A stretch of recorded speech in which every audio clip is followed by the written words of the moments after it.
بسم الله الرحمن الرحيم. السلام عليكم متابعين، ان شاء الله تكونوا بخير وصحه وسلامه.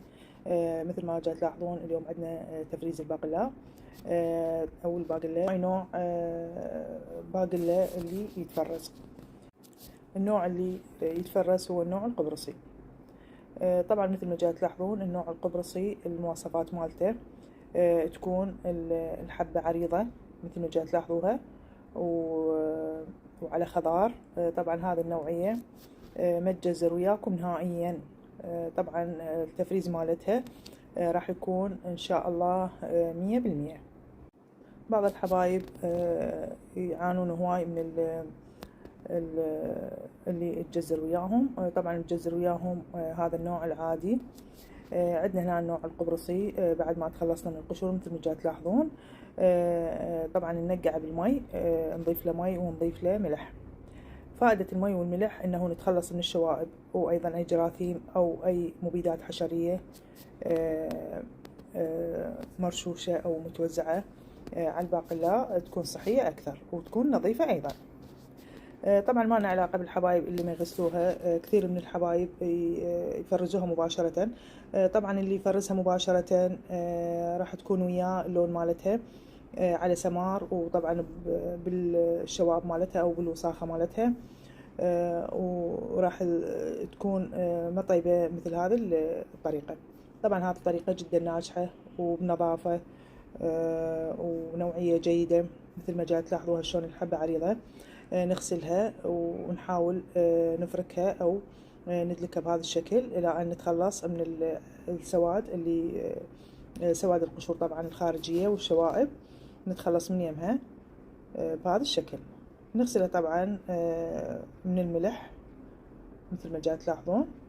نغسلها غسل جيد طبعا من الملح، ما نخليها بالملح مالتها ونفرزها لان ايضا ما يصير.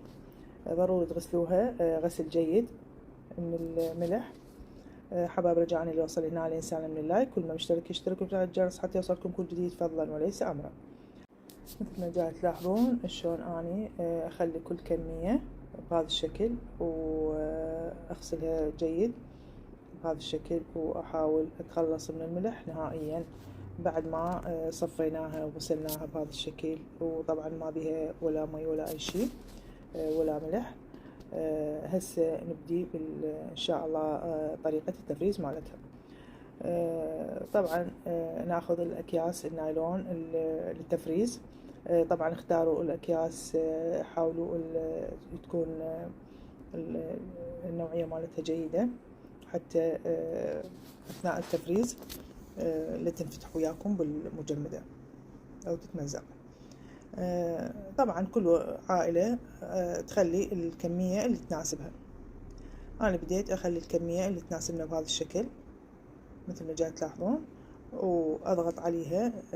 نحاول نتخلص من الهواء اللي داخلها ونحكم الكيس بهذا الشكل مثل ما جاي تلاحظون شلون انس اشتغلتها. حبايب رجاء لا تنسونا من اللايك حتى الفيديو يوصل لأكثر عدد من المشاهدات والكل يستفاد. وهذه ايضا حبيت اشتغل وياكم كيس اخر بهذا الشكل، وايضا نضغط عليه نتخلص من الهواء ونحكمه بهذا الشكل. نخلص كل الكمية بهذا الشكل ونرجع لكم. بعد ما كملنا كل الكمية بهذا الشكل نتركها بالمجمدة. طبعا موسم كامل ما عليها اي شيء، لكن بشرط المجمدة ما تنطفى عليها، يعني مو كل شوية المجمدة تموع وتجمد. هذا اكيد راح يتلف وياكم. وصلنا نهاية الفيديو مع الف سلامة.